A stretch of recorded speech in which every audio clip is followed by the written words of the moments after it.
uno logra mejor control de la presión.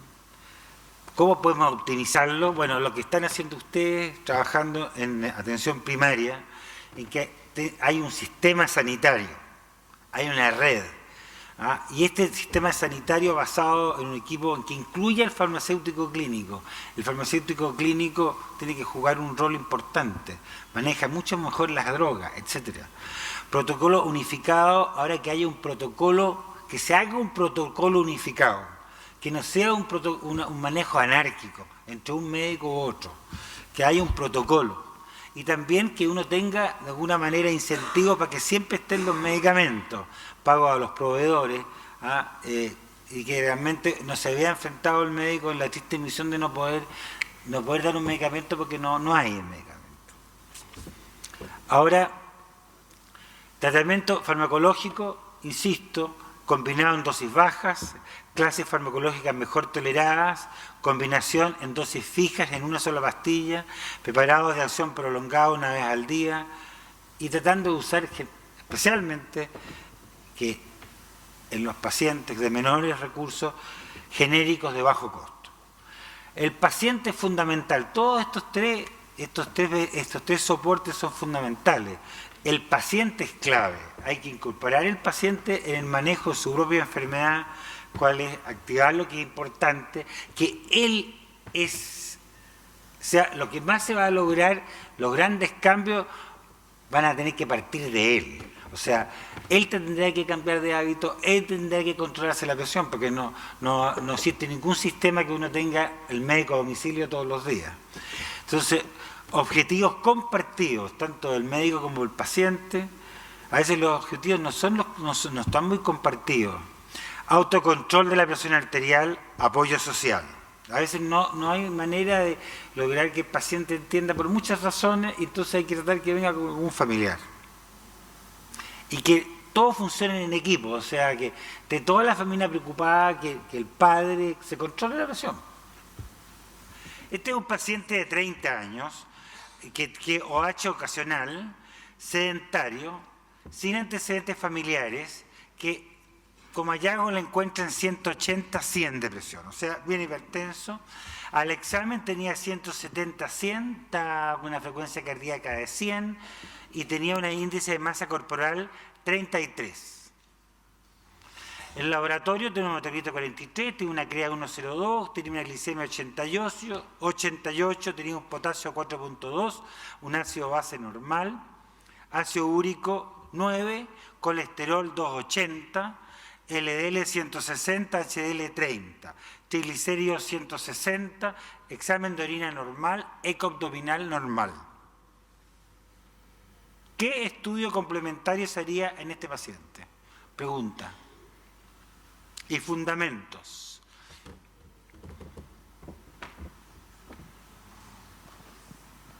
Hay varias cosas. O sea, usted le llegó a ese paciente, tiene esto, y llegó se hizo todos los exámenes. Aquí están los exámenes.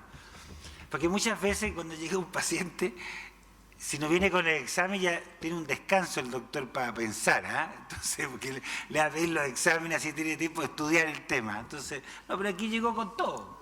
Tengo este examen, tengo el otro examen, bueno, ¿qué hacemos?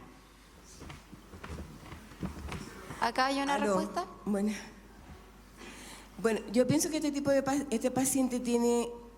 ¿Dónde está la doctora? Ahí está. Dos predisponentes acá, que es obeso y por otro lado tiene una dislipidemia. No sabemos el tiempo de evolución de la hipertensión, desde cuándo es hipertenso, porque estos son hallazgos ocasionales que de repente se consigue con estas cifras tensionales y son a veces hasta asintomáticos inclusive, ¿no? Y algo que me llama la atención es que tiene un HDL bajo para su edad, para su grupo etario, que es un sexo masculino. Por lo tanto, yo le haría un electro a ver si ya hay daño a nivel de órgano blanco como a nivel cardíaco, porque vemos que la creatinina es compatible con su índice de masa corporal, o sea que no hay una alteración a nivel renal aparentemente. Entonces pienso que un electrocardiograma como para ver si hay alguna alteración a nivel cardíaca, partiríamos de allí, pues, pienso yo, que es lo único que en este momento no se ha realizado, pues, y es accesible en atención primaria. Totalmente de acuerdo con usted, doctora. Este paciente, ¿no es cierto?, es un paciente que probablemente sea un portador de síndrome metabólico. Es importante, bueno, y saber todo lo que se interrelaciona con el síndrome metabólico, ¿no es cierto? El paciente tiene más riesgo por todos lados, cardiopata coronario, etcétera. Aparentemente es asintomático. Ahora, este paciente podría tener una hipertensión secundaria. La pregunta es sí, ¿no es cierto? Porque este enfermo puede que tenga una resistencia a la insulina. ¿Podría haber un SAOS también? Podría ser muy buena acotación, podría ser este enfermo otra causa de hipertensión secundaria. Se ha visto que en esta población es muy frecuente la apnea del sueño, y indudablemente eso tiene súper activado toda la parte adrenérgica a nivel central. Ese paciente es muy importante descartar si tiene apnea del sueño, y para lo cual, si ya cuando le dicen, mire, la señora dice, la mujer, ojalá que tenga mujer, está con su mujer que lo pueda vigilar en la noche, que deja de respirar y que tiene que moverlo. Bueno, este enfermo probablemente tiene apnea del sueño.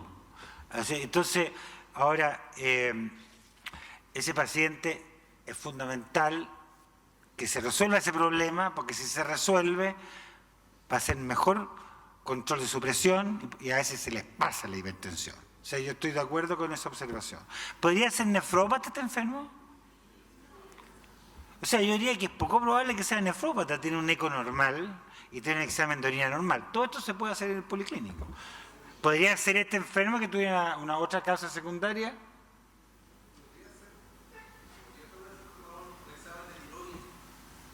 Se le podría hacer claro, si tiene un problema la tiroides, se le podría hacer una función tiroidea, que también se puede pedir.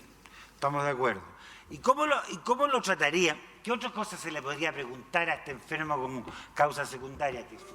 Drogas, coca. Muchas veces los hombres dicen más ese antecedente que las mujeres.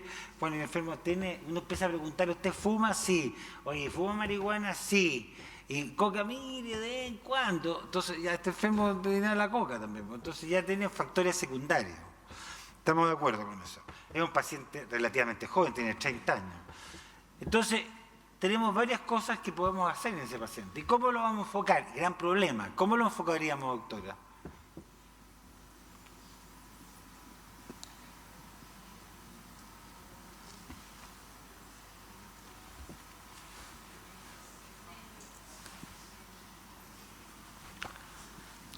Gran problema cómo lo enfocamos, pero el enfermo tiene exceso de peso. ¿Cómo? ¿Usted le va a comentar? Lo comente, doctora. Yo partiría con los cambios de estilo de vida en este paciente, y por otro lado es la dieta. Partiríamos de allí, lo más sencillo para ver cómo se pudiera manejar en un corto tiempo, digámoslo así. Aunque de todas maneras ya con estas cifras está planteado desde el punto de vista de programa que hay que iniciar también con un tratamiento antihipertensivo. O sea, es cambio de estilo de vida, dieta, y de una vez iniciar con antihipertensivo por las cifras. O sea, medidas no farmacológicas sería importante que Claro. empezar a hacer ejercicio. Hay que darle un tiempo a eso, al tema de convencerlo, que es importante. La parte no farmacológica, a ver qué es lo que come, etcétera. Y la comida. Y el ejercicio. Ya, ahora, ¿y con qué medicamento partirían ustedes con este enfermo? Bueno, falta algo más. ¿Hay algo más acá o no? Que uno que puede quedar en blanco aquí, que no lo manejamos. Yo creo que se le ocurre a alguien a ustedes, ¿y si este enfermo no fuera hipertenso? Le encontraron presión arterial, entonces quizás este enfermo sería bueno que se confirmar si es hipertenso, porque podría ser que no es hipertenso. Es verdad que tenía 18 días, pero me ha pasado enfermo que yo le pedí un corte de presión y tenía normal la presión. Entonces, pucha, tenía normal la presión. O sea, hay que creerle poco a veces a la consulta.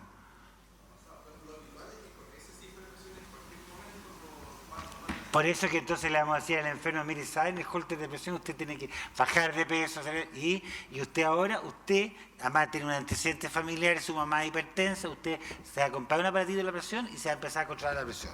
Y vamos a hacer un seguimiento, porque después que usted efectivamente después se haga hipertenso, se sigue gordo, etcétera. Y si además tiene el aviso que está en DICOM porque su mamá es hipertensa, usted en algún momento va a ser hipertenso. ¿Sí o no? Entonces, ya con eso el paciente tiene que estar alerta. Bueno, yo no sé si hay alguna pregunta para ir ahora. Bueno, ¿y qué haríamos? Tendríamos que descartarnos, ¿cierto?, que este enfermo, ya, hagamos cuenta que es hipertenso.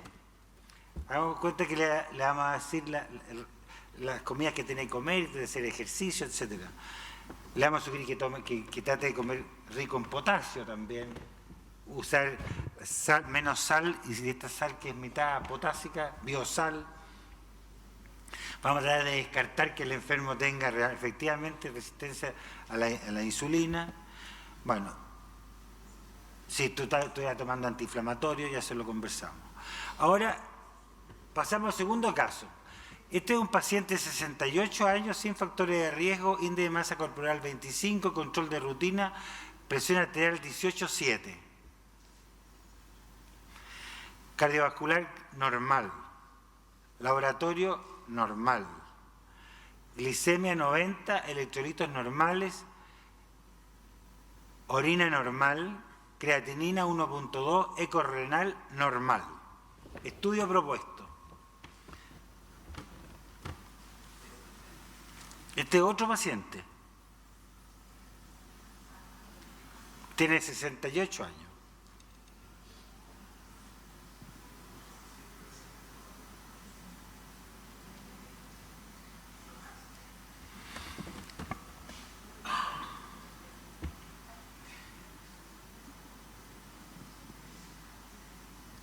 Ya, este paciente, ¿qué cosa podríamos decir? A ver. Que tiene una hipertensión sistólica y tiene harta aumentada la presión diferencial.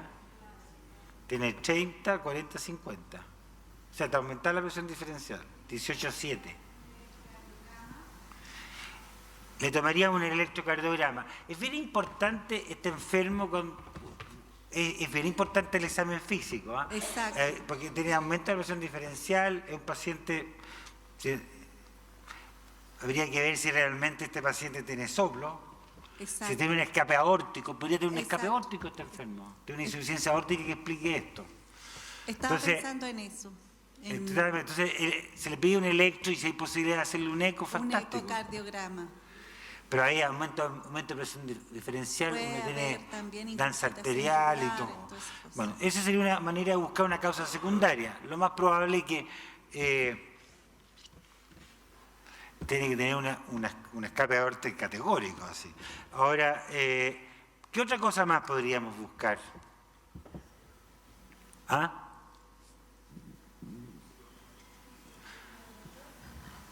Quizá también podría ser un hipertenso de larga data, que como típico abuelito que no, yo no creo en el consultorio, como nunca me sentí enfermo, y que tenga una nefroesclerosis por una hipertensión arterial esencial de larga data sin control.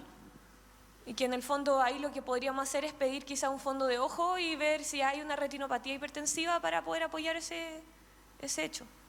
Claro, lo más probable, como dices tú, un paciente que puede ser de larga data, el examen de orina es normal. Buscarle también el fondo de ojo, como dices, buscando otros órganos afectados. Ahora, ¿plantearían usted que podría tener una hipertensión renovascular este enfermo?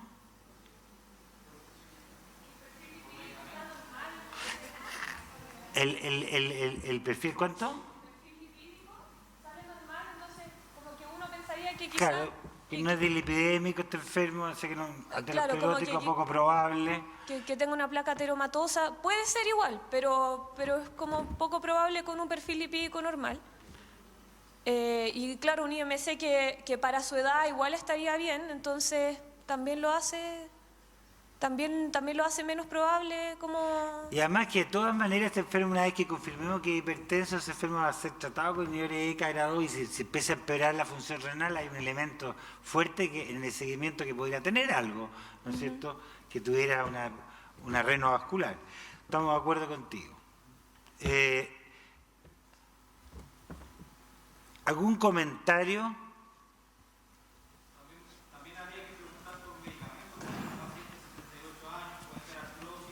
Claro, podría tener problemas de AINE, ver si está tomando, hacer todas las encuestas que dijimos anteriormente. Ahora, pues, en cuanto al tratamiento en este paciente, ¿qué cosa le dejaríamos? Hagamos cuenta que quedamos convencidos, se toma las presiones, tenía media duda uno, si realmente era una situación puntual, le vamos a hacer un seguimiento, si la presión dentro de 5 o 7 días, en un seguimiento, las presiones son altas siempre, ¿ah? Un control ambulatorio en su casa. En general hay una cosa que no dije, a veces cuando hace el seguimiento uno, a veces el paciente en la mañana está hipertenso y después no está hipertenso. A veces uno tiende a mejor no darle tanta importancia a la hipertensión apenas se despierte, porque acuérdense que uno está hibernando en la noche. Igual que los osos están hibernando, todo está lento, la frecuencia cardíaca, la presión, etcétera. Cuando llega la mañana, que uno sale a la jungla, ¿no es cierto?, todo, la catecolamina a tope, entonces muchas veces uno se pasa eso en las presiones muy temprano. Digo en cuanto a la interpretación a veces. ¿Algún comentario más respecto? Bueno, ¿y qué tratamiento aquí le dejaríamos? Cualquiera de los tres, ¿no es cierto? De momento, se puede dar amlodipino, exacto. Ahora, este es el tercer caso, que es bien interesante, paciente de sexo femenino de 70 años, en tratamiento por hipertensión desde hace 2 meses con hidroclorotazida y nifedipino. Consulta por decaimiento, mareos al asumir posición de bipestación. Presión arterial 110/70. Laboratorio tiene una glicemia de 112. Cloruro de sodio 130. Potasio 2,5. Ácido úrico 9,5. Creatinina 2,2.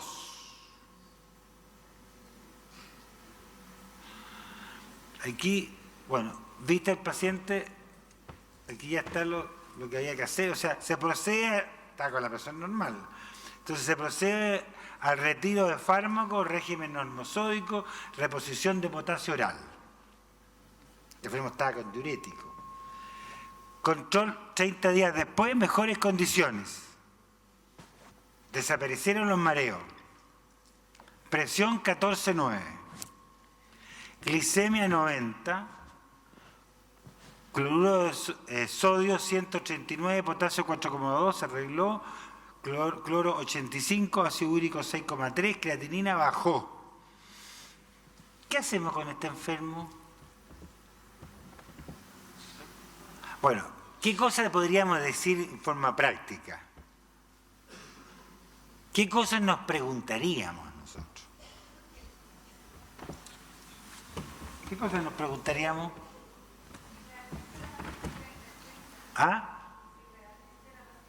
Muy buena pregunta, porque el tema es que muchos pacientes deambulan en este mundo con medicamentos para la presión y no han sido nunca hipertensos. Entonces es un tema, porque ya sabemos que el diagnóstico de la hipertensión no es fácil. El doctor llega y toca al enfermo, usted es hipertenso. Muchas veces cree que es hipertenso y no es hipertenso. Y uno se lleva un fiasco porque le encontró 17, y le toma un Holter, tenía presiones 110/70. Entonces uno se pone súper humilde cuando toma las presiones. Entonces, ¿será hipertenso este enfermo? Y resulta que lo tenían con diurético. Entonces cada vez que lo veían no cumplía con las normas. Y justamente tampoco estaba tan al día el médico que lo atendía porque no seguía las normas y que en realidad los pacientes de más edad tienen un punto de corte distinto. Entonces es un tema. Y el enfermo entonces llega sobretratado con diurético y que tiene todos los problemas que tiene. Entonces uno de repente esto en el caso exagerado, ¿ah? Pero uno debería preguntarle al enfermo, usted, dígame una cosa, usted partió con tratamiento de la presión, está tomando harto medicamento para la presión, ¿a usted le hicieron un holter de presión? No, jamás el doctor me habló de holter de presión. Oye, ¿y usted se toma la presión por ningún motivo? Pues si yo tengo el doctor, para eso voy al doctor. Entonces, ¿será hipertenso este enfermo? ¿Ah? Claro, entonces uno tiende a sobrediagnosticar el diagnóstico de hipertensión porque se abruma con presiones altas que tiene el enfermo. Pero son presiones transitorias. O sea, aquí lo que influye no es una presión alta, sino que la carga de presión. O sea, ¿cuántas veces tiene presión? Porque la gente, uy, que tengo alta la presión, y resulta que después la tiene normal. Entonces, ese es un dato importante. Ahora, ¿qué otro comentario más? ¿Ah?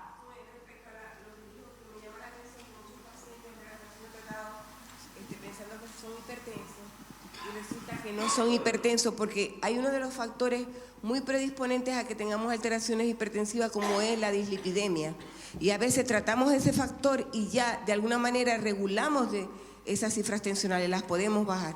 Entonces ahí es donde es cuestionable, o sea que hay unos factores que a lo mejor, por eso se le da el tiempo de 3 meses de controlar al paciente para ver si de alguna manera bajando o disminuyendo o desapareciendo estos factores como es la dislipidemia, la obesidad, podemos controlar las cifras tensionales y por lo tanto ahí pasaría a ser normotenso y tendríamos que eliminarle el medicamento. Claro, exactamente. Esa es la realidad. A veces, como dice usted, los pacientes bajan de peso, controlan su colesterol. Ahora hay que hacer la salvedad que hay muchos pacientes, o sea, no digo muchos pacientes, pero hay pacientes que también le están dando estatina y está mal indicada la estatina. Si uno ve las guías nacionales, de que es importante que las vean, los que no la han visto, de que uno indica en grupos bien determinados las indicaciones de estatina. ¿Ah? Generalmente el paciente es diabético, pero si no cumple con estos 5 grupos o 4 grupos que hay que usar estatina, a veces el paciente también está tomando medicamentos que no lo necesita. Porque también puede bajar todos los colesteroles con régimen. Entonces, todo este tema del autocontrol y la autopreocupación del paciente en cambiar los estilos, hacen insistir en eso para que no estén sobremedicados, no solamente como medicamento para la presión, sino también para la parte de la dislipidemia. Una última pregunta, porque enseguida estamos todos cansados, pero realmente es inquietante que a veces tenemos pacientes con unas hipertrigliceridemias bien importantes donde se le tiene que dar más valor a esta hipertrigliceridemia y también tienen un LDL muy elevado. ¿Qué hacer con este tipo de pacientes? ¿Cómo controlarlo cuando sabemos que todas las estatinas y el enfibrosilo, por ejemplo, para bajar los triglicéridos, pueden predisponer a las miopatías? ¿Y cómo entonces usar esto? ¿Cómo hacer?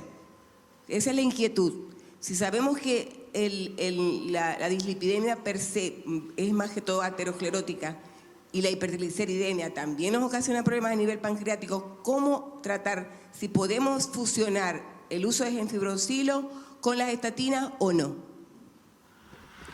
Respecto a los pacientes que tienen hiperlipidemias mixtas o que aumento de triglicéridos con aumento de LDL, en general, pero primero cuando están los triglicéridos altos, a mí me ha tocado, no pocas veces, que no son muchos los casos tampoco, que el enfermo hace régimen y le cae, y llegó y tenía como 500, o sea, empieza a tratarlo con punto de corte 500, ya 600, 700, y hace régimen y resulta que le bajan los triglicéridos. Y generalmente son pacientes que toman harto, etcétera, etcétera. Ahora, en el uso asociado de los dos, en general, uno piensa que va a producirse miopatía y la verdad es que los porcentajes de pacientes que uno usó asociados los dos, no hablo de dosis muy alta, en general no les pasó nada. O sea, en realidad no es un tema. Y usa asociado.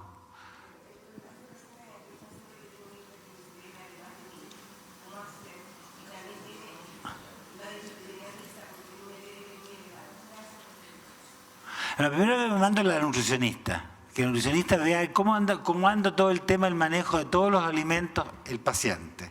En segundo lugar, parto muchas veces, bueno, en esos casos muchas veces he partido con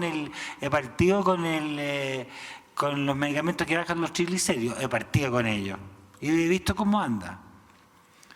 Y si resulta que no cumple, bueno, y si baja, porque siempre cuando dan esos medicamentos también baja el LDL, no es que no baje el LDL, solamente los triglicéridos. Entonces parto con eso y veo cómo anda. No es raro que muchas veces esos pacientes después se les normaliza, solos, y dejaron y siguieron indicaciones dietéticas y se mejoraron. Doctor, perdón, pero tenemos Y a que... veces he visto pacientes que salen con unos valores salvajes y uno le repite el examen y no eran reales. Doctor, le queremos agradecer, pero la verdad que tenemos que desocupar la sala. Yo sé que hay mucho interés, pero de parte del Departamento de Trabajo Médico, yo soy la doctora Arriagada y le quiero agradecer su mañana destinada a los doctores, su apertura y disposición para contestar todas sus dudas, lo interesante que fue y lo completa que fue su charla, así que démosle un aplauso al doctor y a todos ustedes.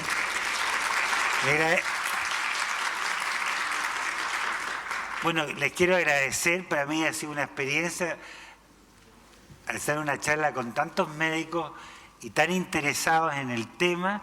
Me recuerda un poco cuando tenía que hacer también atención primaria como ustedes, estaba haciendo mi beca y hacía un consultorio periférico y que uno se veía enfrentado a todas estas inquietudes que tienen ustedes y que realmente es bien importante que esas inquietudes muchas veces las tenemos también los especialistas cuando estamos viendo con muchos recursos a veces los pacientes y todas las variables que hay para manejarlo en una patología que es tan prevalente. Muchas gracias.